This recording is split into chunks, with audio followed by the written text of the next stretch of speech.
Hello and welcome to this month's CHATS segment of the Financial Perspectives podcast. Our CHATS episodes feature dynamic conversations between industry experts from some of our recent and most popular webinar recordings. This month, you'll hear from Josh Hile and William Reynolds as they discuss impact investing in private markets.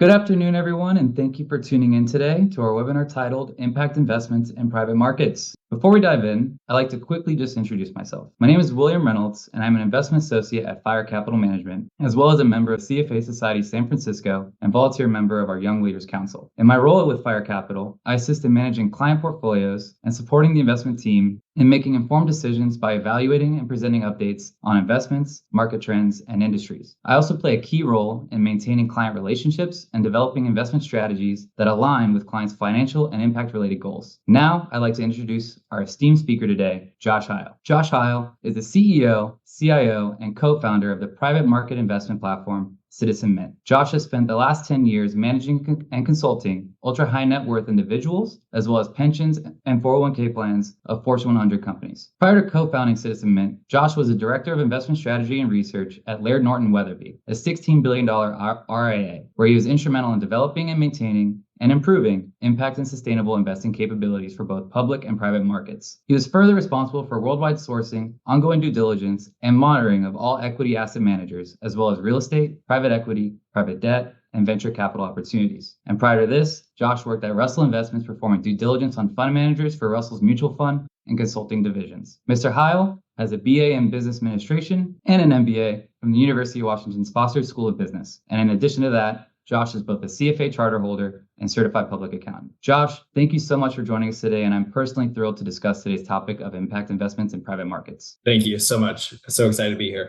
Awesome. Well, before we dive into the particulars of today's subject, I think it'd be helpful if we set the stage for the audience. And by that, I think it'd be helpful if we differentiated to what the differences are between traditional, sustainable, and impact-related investments from a high level. Yeah, definitely. So in traditional investments, you're going to focus on maximizing financial returns on investments with little concern of kind of the negative externalities of those investments. So that's kind of the number one, you're just trying to get as high of returns as possible. It doesn't matter what you're doing and you just don't care.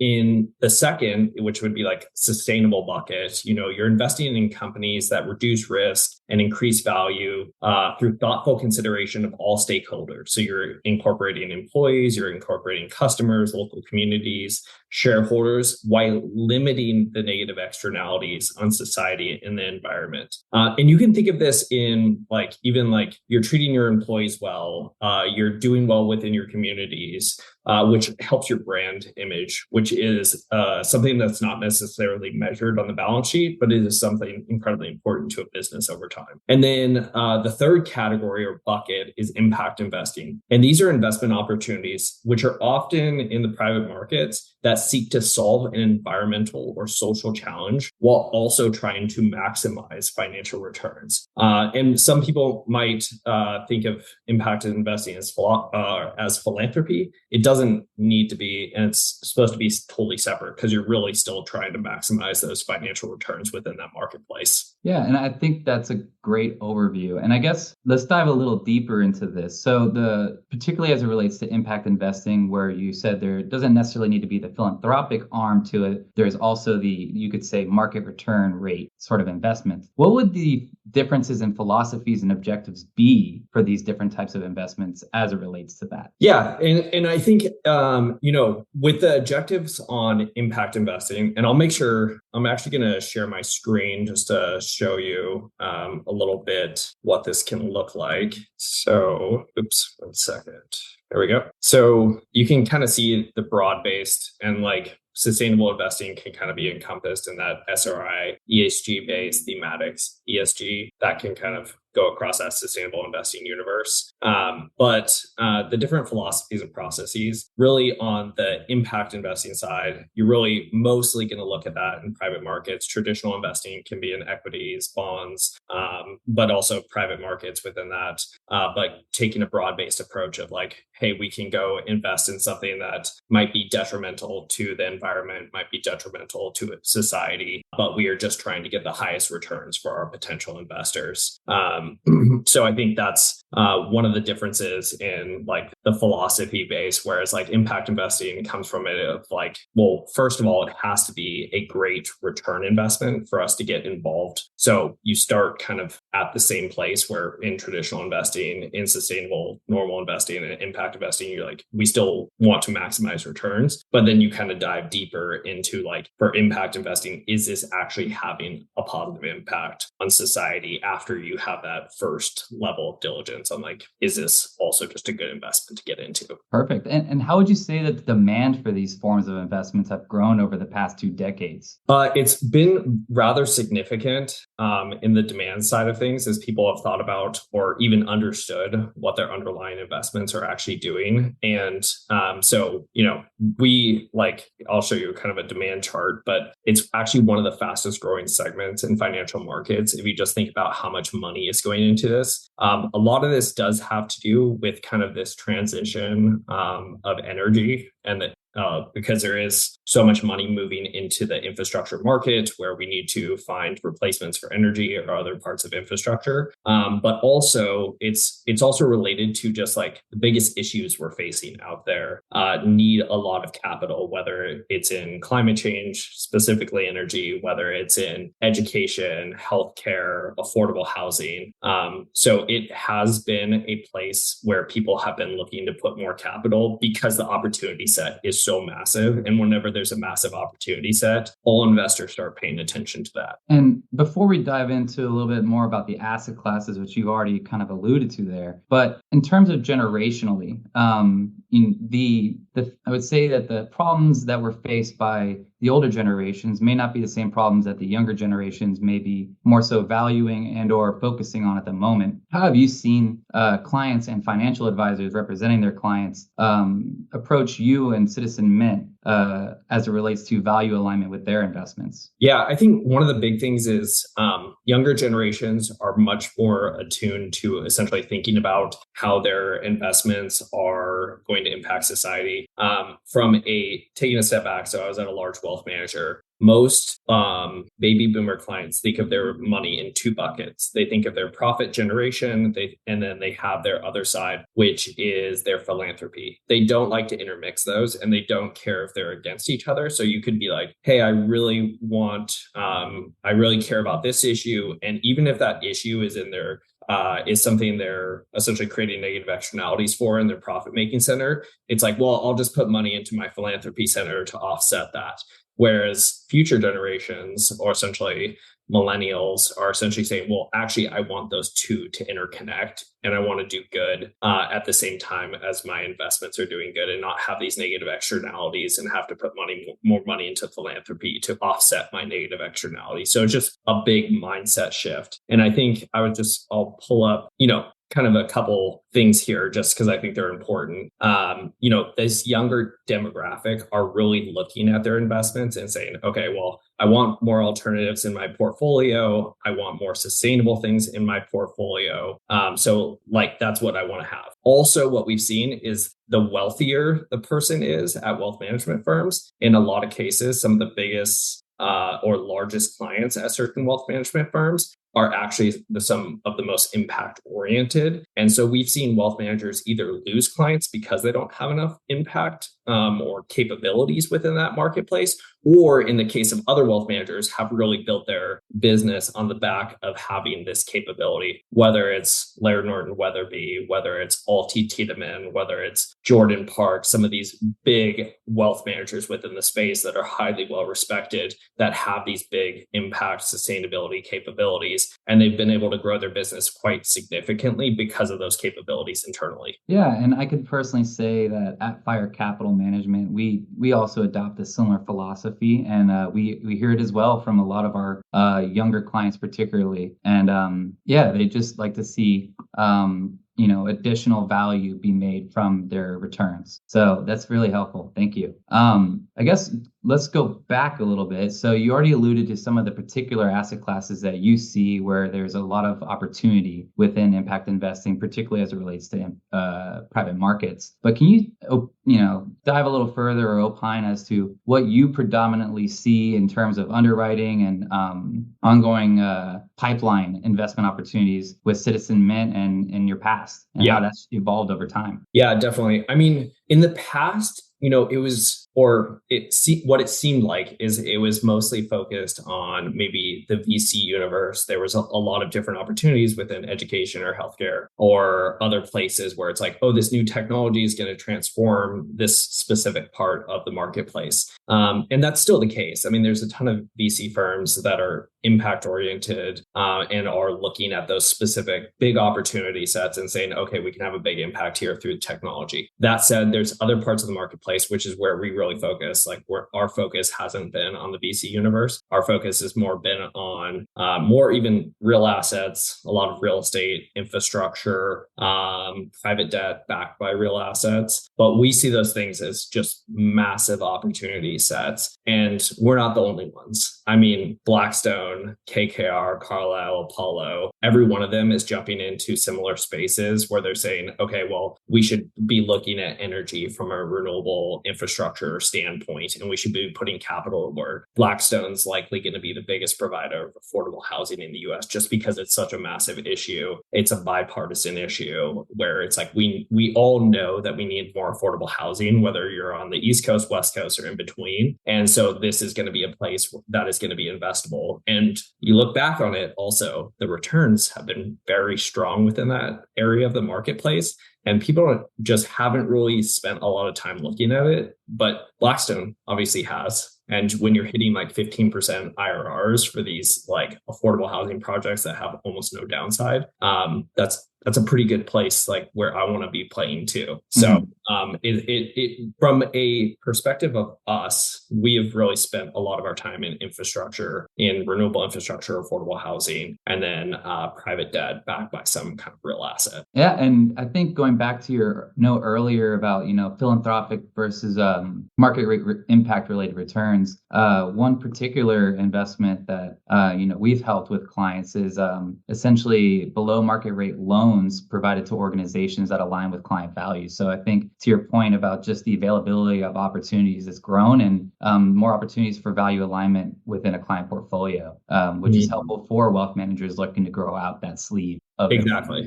Yeah, exactly. Yeah, no, that's great. And then I guess let's dive a little deeper into the actual due diligence process. So you have a great wealth of experience in due diligencing various assets, asset classes, impact, traditional, and sustainable. How would you say that the due diligence process for an impact related investment, where there is a clear societal or environmental goal to be achieved outside of financial return, differs from that of a traditional investment? Yeah. And I mean, I think it really starts roughly at the same place. You have a thesis for the marketplace where you're saying, okay, what looks like it's going to be an interesting opportunity based on the data set I have in front of me and what is out in the world. And you're saying, okay, there's essentially 5 or 6 investable asset classes, and which ones look to be the most prominently placed to have a big impact or have a big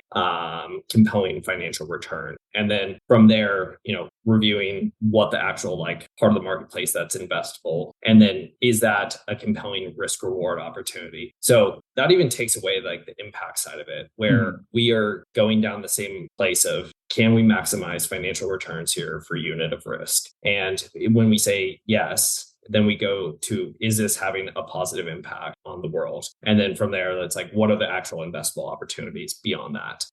And are these opportunities actually impactful, or are they, greenwashing, where it's not actually having the impact you would expect it to have, or it's actually having a lot of negative externalities? Even it might have one positive impact, but it has tons of negative externalities surrounded about it. But there is that kind of beyond that, from just separating traditional and impact, is making sure that those things that they say they're doing. So just to give you an example, in the case of affordable housing, is this actually having an impact on like new units built? Are these the actual people who are living there being impacted positively from where they were previously? So you can review that through one of our managers does tenant surveys, because we build new affordable housing that's focused on 50 to 80% of AMI. And then after the fact, you can do tenant surveys to say, okay, how far did you drive before? How far do you drive now to your workplace? How has this impacted your happiness? How much more discretionary income do you have because this is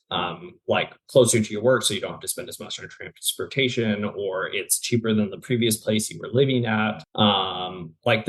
All those things like that will factor into that tenant's happiness and like the impact you're having with that actual investment. I think that's a great dovetail into reporting requirements, which is probably a question for many of the audience on the call, particularly as it relates to private markets, because being the nature that it is, it's a little bit more opaque and it's not as transparent as the public markets or companies. So you already alluded to surveying, but what would be other processes, or what are the current reporting requirements within private markets, if there are any? Yeah, I mean, there's no required reporting requirements. There's some big systems out there that larger foundational investors have required when they're doing more institutional investments, like Impact Management Project or IMP, as well as IRIS or GERS or SASB. But most of them have some relation to three key elements. So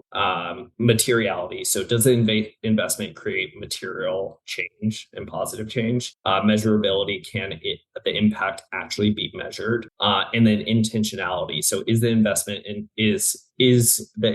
intentionally made to create positive or social environmental impact? Because there's a lot of VC investors out there, and I'm sure San Francisco, love you, if there's any VCs on the call, but they'll be like, well, VC is the most impactful part of the marketplace because we create so many positive jobs that are high paying jobs. And it's like, well, is that actually intentional in the process to create positive impact? Is this actually bringing people out of poverty, or is this actually, a tech worker moving from Amazon to this other job? And does that actually create meaningful, upward, impact? But so there's a lot of different systems. That said, there's a lot of ways to measure it, and people can measure it in however they want. But that is not too dissimilar from what you can do in public markets, in the way you can, increase your ratings from a sustainability perspective by changing the way or your methodology for creating it, as long as you have somebody sign off on that, which most people will. That's why Exxon is rated one of the highest sustainability companies, even though it's like, well, are they just hiring more people and having more consultants say that they're so sustainable?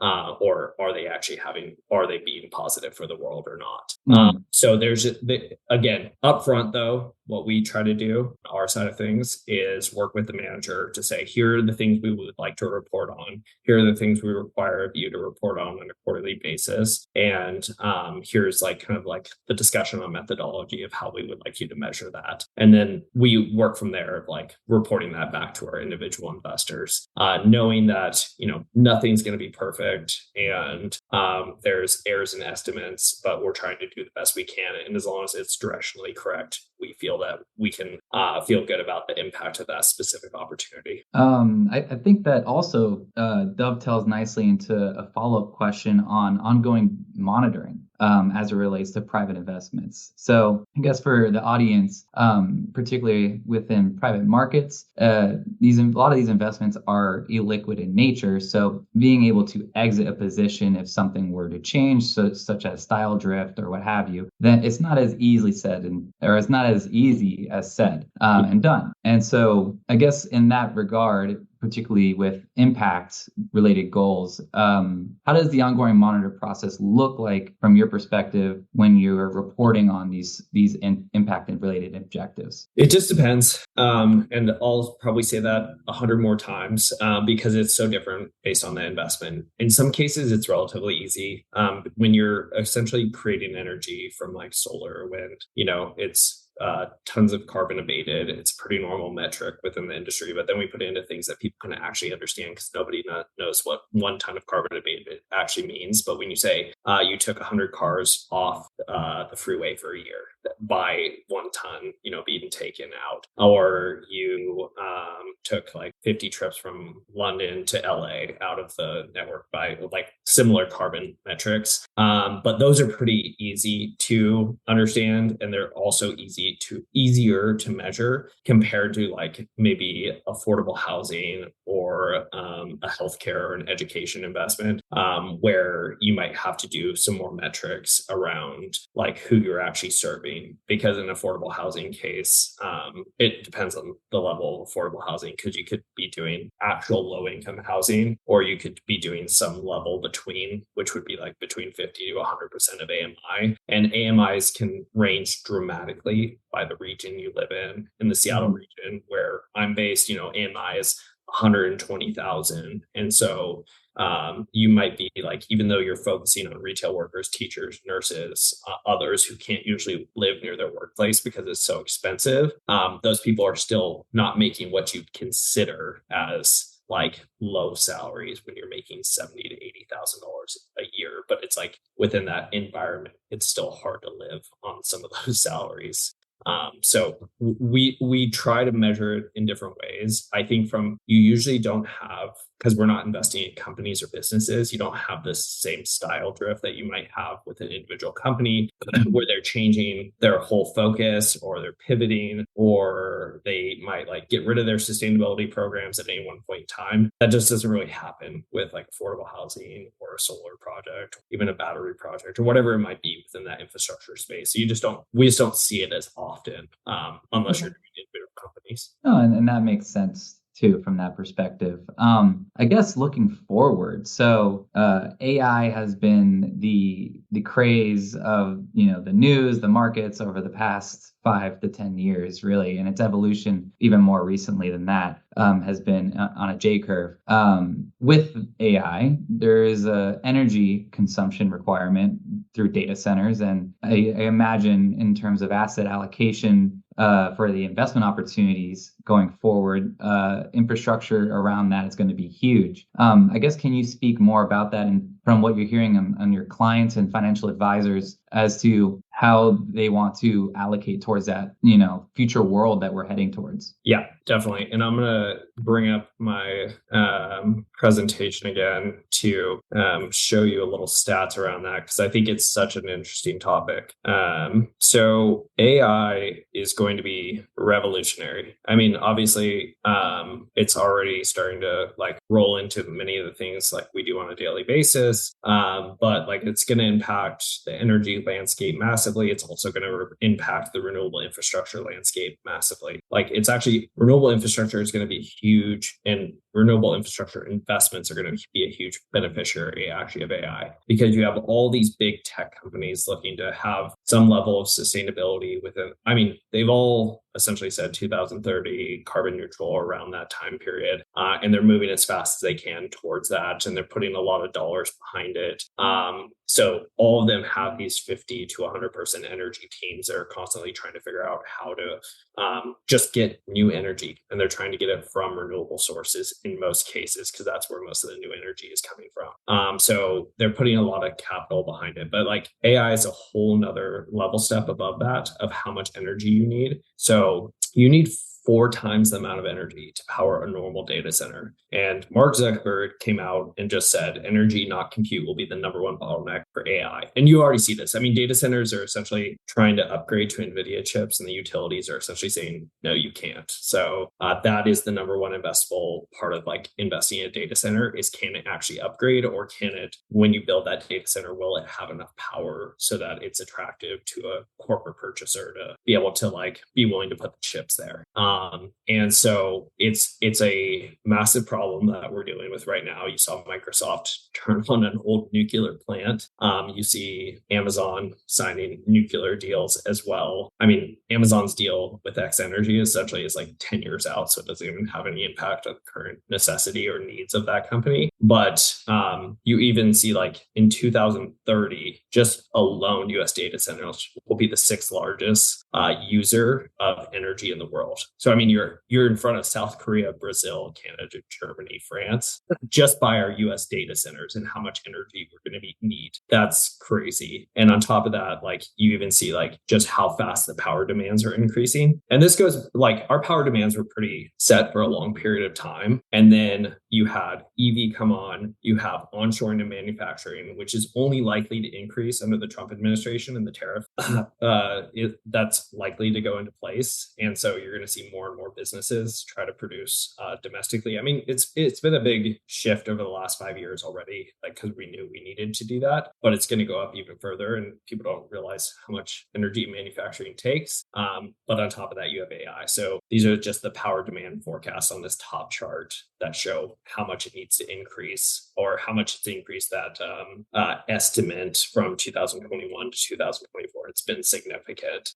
So all that said is you need new energy. You want it from a sustainable source, and these companies are demanding it from a sustainable source. So this is going to be a huge opportunity to renewable infrastructure developers and the investors that we invest with. Yeah, and I think that's all you highlighted it all very well. Clearly, there's a lot of secular tailwinds ahead for impact-related investments where investors are able to achieve more with their financial resources than just returns, as there's just a clear need on the demand side from an energy perspective. Yeah. In terms of additional high-level positives that impact investing can bring to a portfolio, can you just opine to some of that as well? Yeah, and I think one of the biggest and is most investors, I think, need to understand like there is a lot of diversification benefits for this overall asset class. I mean, like I guess asset sector, not asset class. But these investments, say, let's call it infrastructure for one thing. So renewable infrastructure, it has half the volatility of the US stock market. It has less than half the volatility of private equity, while producing, roughly around 12 to 14% type of returns, net returns to investors, based on current Inflation Reduction Act, like tax incentives, as well as just the demand for the underlying opportunities. On top of that, it can be tax advantaged. If you look at affordable housing, similar case where it's like super low risk, especially in the lower income housing areas. It's like those tenants usually stay there for 10 years at a time compared to 18 months for a normal market rate tenant. They can increase rents even during recessionary periods based on subsidies provided by the government and other places. They're hitting like roughly like 15% net IRRs to investors, and they have incredibly low risk compared to like a market rate apartment. So I think there's a lot of diversification you can get within these specific asset classes. Even, one of the opportunities that we saw was in private equity. You can do an ESOP private equity fund, and you are using small business administration loans at much lower rates than the private direct lenders are providing to, say, the big private equity companies like Bistria and like Blackstone. So you're getting like 6% debt rates, and you're buying these companies at 7 times EBITDA compared to 9 to 10 that private equity is usually buying at, because the founder or the seller actually gets significant tax benefits by selling their business into an ESOP. So lower purchase price on acquisition, you get lower interest rates on your debt, which creates, a better return outcome ultimately for investors. So and lower risk actually, because when you're buying into an ESOP, there's warrants attached to it as well as debt. So you're kind of in this in-between risk position between mezzanine debt opportunity and a private equity opportunity. So you usually have lower risk than a normal private equity really opportunity. So I think suffice to say, there's a lot of opportunities where you can reduce your risk, diversify your portfolio. But most investors have not been able to see that through kind of the noise of what's been going out there politically. And I think, as it relates to portfolio composition, corporations, endowments, sovereign wealth funds, they're typically first movers, especially in the private space, on some of these more sustainable strategies. As it relates to the allocation of your investors that you particularly manage and see within private markets impact investments, would you say it's predominantly corporations, or are you starting to see the ultra high net worth come into the fold more so? Yeah.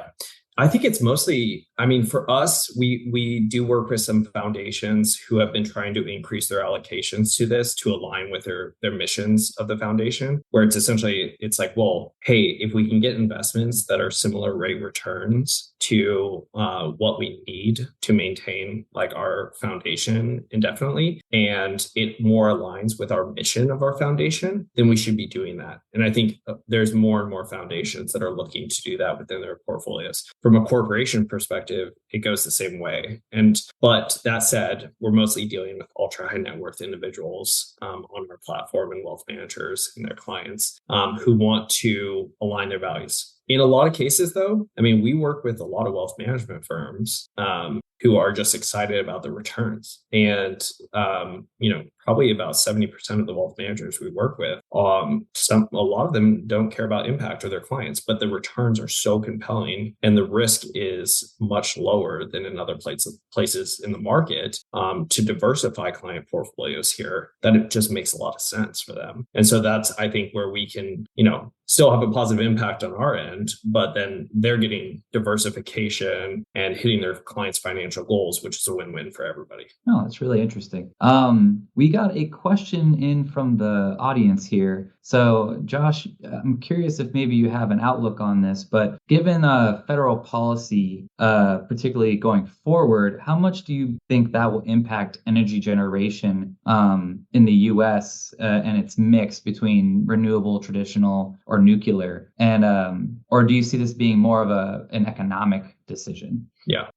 So that's a softball to what you really want to ask, which is Trump going to take out the Inflation Reduction Act, which should be the real question. And so what I think, and we've opined on this with a lot of experts within the field, and it's likely going to be more a scalpel approach or a rebranding approach compared to an actual full repeal. First of all, it's really hard to repeal that big of an act. Secondly, it's, and I don't have the chart in front of me, but I'll probably follow up on it, but it's essentially benefited mostly red states. The Inflation Reduction Act has been the biggest boon for red states and oil companies because they're actually huge renewable energy providers as well. So of the 200, and I have this chart, but of the 225 billion spent, and this was several months ago, 190 billion had gone to red states. So Texas is the biggest renewable energy provider in the U.S. by far, way bigger than California, and the future projects are way bigger than California. Texas relies 35 to 45% of its grid on solar wind energy. You can look it up on ERCOT, and see their daily mix. And most of the production of new jobs, so for solar, for EV manufacturing, for onshoring of actually the solar arrays, is going on in Ohio, North Carolina, and batteries, North Carolina, Alabama, Louisiana, and Texas. So those are all red states based on the most recent data. So is Trump going to destroy jobs? Probably not. He's probably not going to try to destroy jobs, especially in Texas. Doesn't really want to mess with Texas. On top of that, Elon being part of the new administration in not a formal role, but we know he's there. So it's likely that he wants those things to stay in place because they're hugely beneficiary to the profitability of Texas. People forget that Tesla is one of the biggest battery producers in the world. And so on top of that, they have a residential solar. And on top of that, they get massive tax credits through selling EVs, cars. So you're you would really, like, if they took out a lot of those incentives, Tesla's probably down 30%, maybe 40%. So I just don't see it happening. And most, even like Republicans don't, like, who are experts on this topic, don't see it happening. I think it's also going to be an economic decision, to your point. Because essentially you already have oil at $70 a barrel. Natural gas is super cheap. It's unprofitable to drill for new natural gas because people will be like, natural gas isn't, we should just drill more. And it's like, well, it's unprofitable. So why would you drill more? And it's like, if you drill a ton more oil and you're going to drop it to 50, then it becomes unprofitable for oil companies. So it's like, we're not going to do that. So it is an economic decision at the end of the day. Now, nuclear is still 10 years out at the very earliest. It is going to be part of the solution, and they're going to work to add it in, but it takes a long time to put nuclear in place, even like small modular, because people don't want nuclear near their homes, even though it's mostly safe. They just don't want it near their homes. Yeah, no, and I think that was a great just overview on the overall broader implications of what federal policy has to take into account as it relates to future energy generation. Yeah. So yeah, great points. Well, I do believe that answers all of our questions that we have for the call, and we're nearing the end here. But Josh, if there's anything else you just may want to add prior to logging off here, I'll leave the floor to you right now. No, I think we'll follow up with some resources that you can look at. You can look at citizenman.com, where we have a ton of white papers on different parts of the marketplace, and try to dive deep into each one of those. We also put up a lot of blogs around like things like new administrations coming in, where we try to provide expert opinions on what individuals are saying about it and what part of the markets are investable, what parts aren't, that you can look at, and happy to answer any additional questions. Awesome. Well, thank you so much, Josh, for your time today. And thank you, everyone that's listening in. And I'd like to, wish you all a great rest of your day. Thank you. Thank you for listening to this month's CHATS segment. CHATS is a monthly segment featuring audio from our recently recorded webinars, airing on the second Tuesday of the month. To view the video recording of this episode and discover additional Society webinars, visit the CFA Society San Francisco YouTube channel. Join us next time for our regularly scheduled Financial Perspectives podcast episode, airing on the last Tuesday of the month. And make sure to send in a message to the show using a link at the top of each episode description, or by emailing podcast@cfa-sf.org. We'd love to hear what you think of our new chat segment or any suggestions on future topics you'd like us to cover. Thank you for being a dedicated listener.